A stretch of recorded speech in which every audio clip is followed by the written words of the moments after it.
Ito po si Baby Yoya. Good for newborn, up to 3 years old. Depende pa rin po sa laki timbang ni baby kung kakayanin po ng 4 to 5 years old.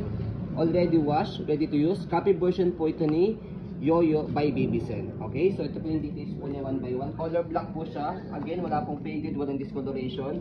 Ganyan po siya kapag full canopy. Kapag naman po gusto nyo i-fold siya ng half, pwedeng ganyan. Ayan. Okay, so kapag full, ayan. Okay, so ito po yung sitting pad niya. Ayan. Again, wala rin pong faded, walang discoloration. Harness, wala pong putol. Safe na safe po yan. Combine ito sa ilalim, sa ibabaw. Okay. So, sa side, ayan, meron siyang lock. Wala rin po yung putol. Ganoon din po sa kabilang side. Ayan. Okay. So, kapag hiniga siya, dito sa likod, ayan. Atakin nyo lang po yan. Okay. So, ayan, as you can see, higa siya. Okay. So, ayan. Okay. So, regarding naman po sa front handle, ayan, malambot siya. Okay. Press nyo po itong kulay pula. Ayan, ito pula. Pagka ilalagay nyo si baby. Kahit isa lang tanggalin nyo po. Ayan. Okay. Sa footrest niya, ito po yung tapakan. Malapad po yung tapakan niya. Okay. So, gulong. Okay na okay yung gulong. Hindi siya pudpod. Hindi siya overused. Easy to maneuver. Yan. Hindi siya naninilaw. Okay. Means hindi siya overused. So ayan, ito po yung body frame sa right side. Okay na okay yung body frame po niya. Ayan. Ayan. Ito yung gulong niya sa likod. Okay na okay siya, hindi siya pudpod. Ayan, sa kabila. Ayan, stopper. Sa baba. Angat lang para mag-go. Ayan. Okay. Sipon. Ayan. Ito po yung basket niya. Ayan.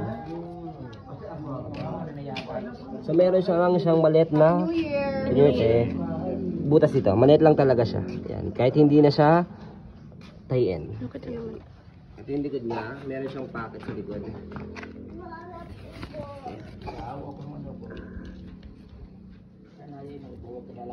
Ayan, ito yung pocket niya sa likod. Okay, body frame sa kabilang side.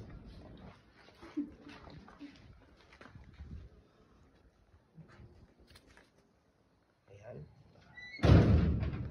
Okay, so sa handle naman, yan, ang ganda ng handle niya. Okay, wala siyang issue. Meron na rin siyang cup holder. Ayan. Okay, so stroll natin.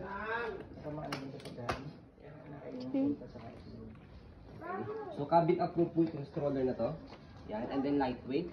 Kaya hindi po kayo mahihirapang dalhin siya kasi hand carry lang siya. So, kapag pinold siya, fold yung po ng canopy. Ayan, tapos yung kulay pula dito sa handle, may button dito left and right. Press nyo po yan. Okay. And then, after yan, dito sa likod, meron dito, kulay pula, eto. Press nyo yan, may button dyan, tapos push nyo itong kulay pula. Yan, tapos hawakan nyo na dito.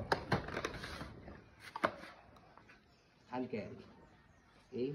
Sobrang gaan lang ito. Okay, kapag inopen siya, yan, buka lang siya. Ito. Pagising mo. Yung lock dito sa gitna, tanggalin nyo lang ganyan, tapos buka nyo lang. Yan. Dali lang siya. Okay?